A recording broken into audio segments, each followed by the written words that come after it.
vous êtes excellent, vous êtes merveilleux et glorieux.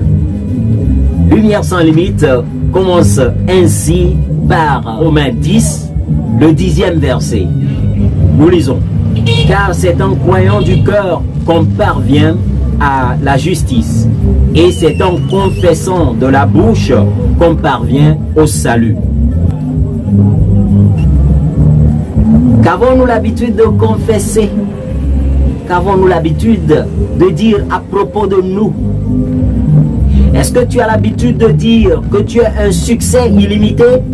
Est-ce que tu as l'habitude de dire que tu es un riche? Est-ce que tu as l'habitude de dire que tu es un homme fort? Est-ce que tu as l'habitude de dire que tu es un fils de Dieu comme Jésus-Christ? Tu es glorieux? Ici sur cette terre, vous avez besoin du salut.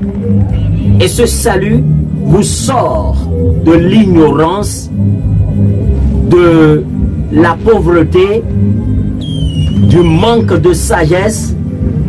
Vous avez besoin d'être sorti, d'être sauvé de l'ignorance. Vous avez besoin d'être sauvé de la méchanceté des humains. Vous avez besoin d'être sauvé du manque d'emploi. Donc, qu'est-ce que vous avez l'habitude de confesser? Avez-vous l'habitude de dire nous sommes des pauvres dans notre famille et que nos papas ont dit ça va aller, ils sont morts dans la pauvreté? Si c'est ce que tu as l'habitude de dire, mon frère, ma soeur, tu as perdu ta bataille. Si tu as l'habitude de répéter à chaque fois que je suis un pauvre, nous sommes des pauvres, mon frère, tu as perdu le chemin d'obtenir le salut. Parce que tes confessions te condamnent à rester dans ce que tu ne veux pas. Donc aujourd'hui, si tu es chrétien, la Bible te dit que tu es sauvé. Et la Bible te dit c'est en croyant du cœur qu'on parvient à la justice. Et c'est en confessant de sa bouche qu'on parvient au salut. Et si tu dis toujours je suis qu'un pauvre pécheur, et même tes prières ne sont que des condamnations. Ta prière te condamne. Toi qui as l'habitude de dire je ne suis qu'un pauvre pécheur, pécheur tu resteras, tu demeureras pauvre pécheur, tu ne sortiras pas du péché. C'est des fausses prières que nous avions appris depuis l'enfance.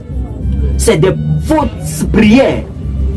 Quand vous confessez ces genres de choses, vous n'êtes pas compatible à la parole de Dieu. Vous êtes hors et vous êtes en déphasage avec la parole de Dieu. Ayez de bonnes confessions sur vous-même. Nous allons rentrer bientôt dans 2023. Si tu as toujours ces sales confessions dans ta bouche, arrête dès aujourd'hui. Parce que tu ne rentreras pas dans l'année nouvelle avec ces mauvaises confessions. Change ta foi, change ta façon de penser, change ta façon de parler. Ainsi, tu seras toujours victorieux dans tout ce que tu fais. À Dieu soit la gloire. Béni soit Dieu. Bonne fête de fin d'année à toutes et à tous. Vous êtes excellents, vous êtes merveilleux et glorieux.